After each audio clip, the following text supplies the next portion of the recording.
All right, folks, welcome to the Fundraising Leadership Podcast, episode 18. I'm David Lanjuli, and joining me today from Barcelona, Spain, is Sylvia Bueso, who is the Askologist. Welcome, Sylvia. Thank you, David. Here I am, the ascologist. I want to make sure there's more ascologists in the world, so I'm ready for it. More Askologists. Well, I'm bringing that to the audience attention because I know you have launched your book, which is called The Art of Asking to Achieve Your Objectives. Exactly. My first book. I'm so excited. And this book is for all ascologists who want to make the ask and make sure they achieve their objectives. So very happy to be sharing that with them. So Yeah. excited. Well, and I'm aware that you wrote a blog post on the Fundraising Leadership website called Successful Fundraising in a Nutshell. So why don't you share a little bit with the audience what you wrote about in the article?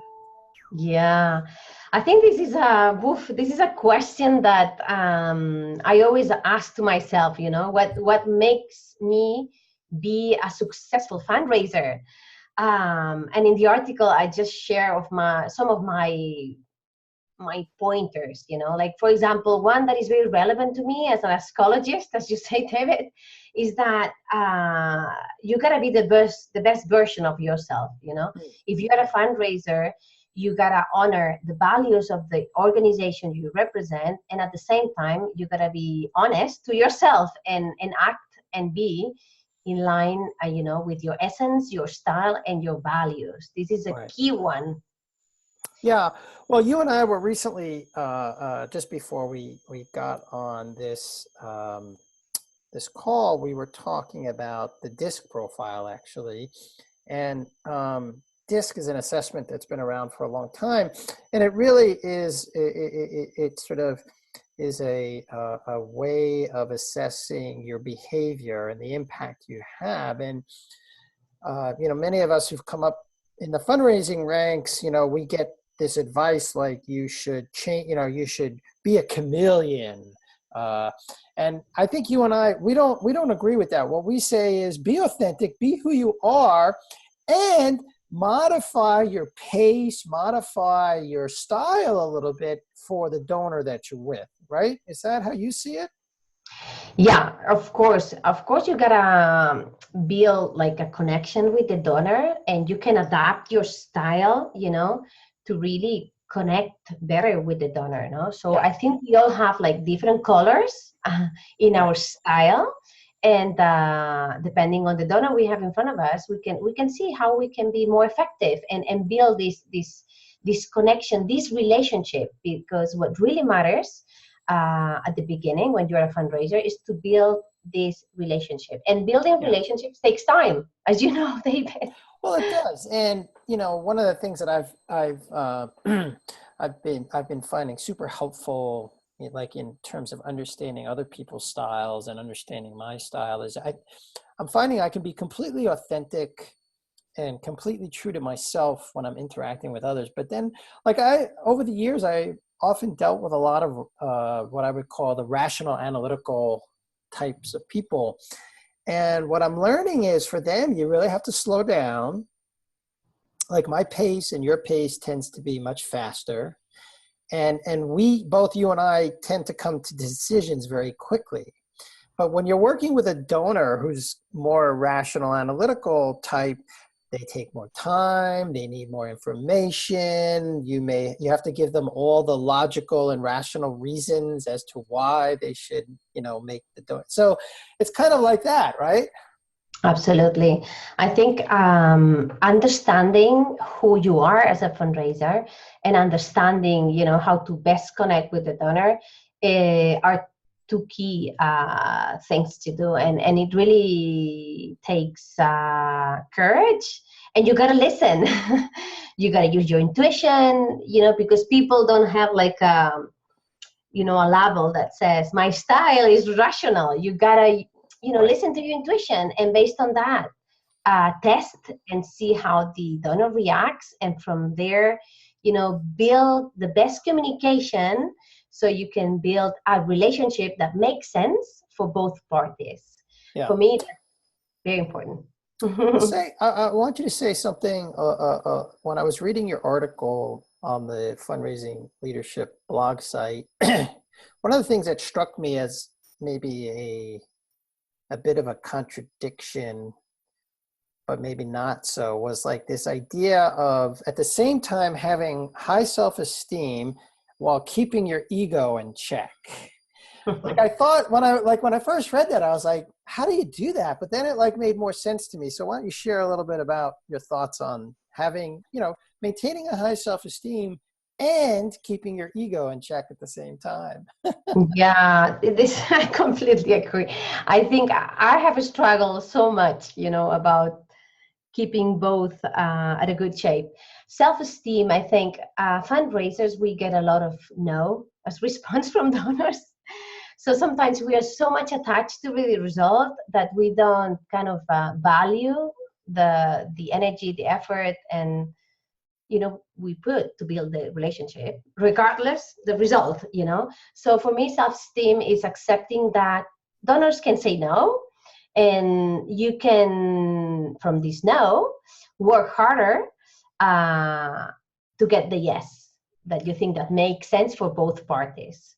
And as you say, self-esteem is so delicate because sometimes we can take this no as a personal attack, or sometimes we take this no as the donor questioning our professionalism.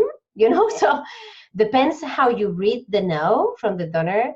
It can affect your self-esteem. So for me, it's very important to take the no as your best friend. and Well, yeah, I like what you said earlier about something that we learned in our leadership program that uh, we went through. We didn't go through it together, but we went through the same program. yeah. And one of the things we learned was just not to take it personally. Now Yeah, that's easier said than done, you said it. I you think it's, know. for me, it's been one of my challenges. No, accepting that the now for me is the start of a crucial conversation with the donor, because when a donor says no, I think it's showing that the donor is being honest to you. How many donors keep you in a yes no? It's like a poison yes. You never know what direction to say. When the donor say no, now I think it's, yeah, he or she is being honest. So I know Right. where we are, and I know, and we can ask as a fundraiser, where can we go together, you know, to get the Well, yeah. yes.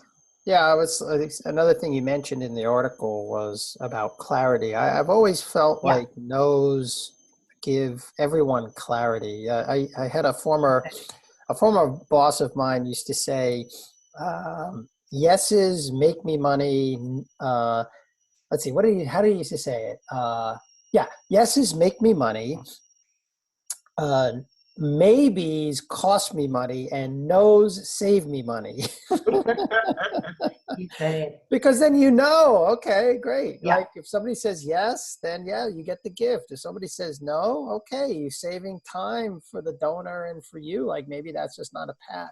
That's the Exactly. maybe that when you live in the land of maybe, when you don't know, it's like, oh my Yeah. gosh, that's just like torture to me.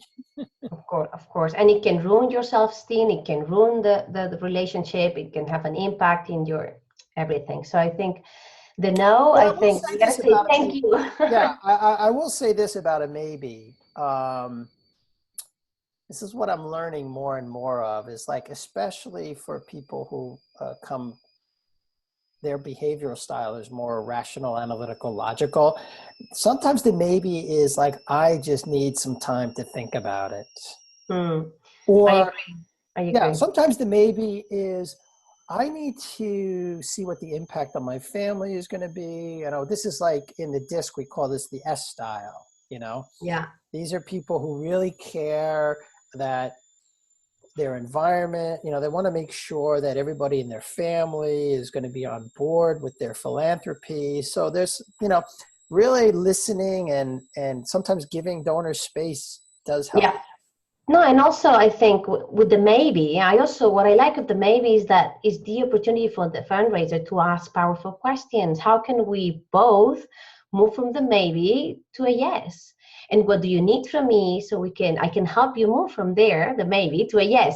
So I think it's just the fundraiser. You gotta find that clarity by listening to the intuition, listening to the donor, adapting to the context.